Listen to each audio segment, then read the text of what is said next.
فما واحد سعودي رائع اسمه غانم الدوسري من قبيلة الدواسر. وعلى كل حال تحية إلى قبيلة الدواسر في أرض الحجاز ونجد والحجاز ومورد السعودية، لأنه هذاك غانم الدوسري أنا بصراحة كرهت العرق العربي، كرهته بصراحة، حقد، لأنهم العرب مارسوا الفاحشة على جداتي.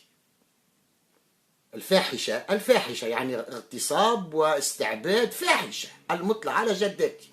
أنا كنت لن أسامح العرب، لكن أنه وجدت واحد اسمه غانم الدوسري، تفرجوا فيه، هذا غانم الدوسري إنسان رائع سعودي يحرق آل سعود. فأنا سأحاول أني أقلل حقدي على العرب، لأنه أنجو واحد اسمه غانم الدوسري، وحييه وحيي قبيلة الدواسر، وحيي كل شعب الحجازي ما سميش السعودي، كل على أعدائنا السابقين. أنا نجم نفتح معاكم صفحة حب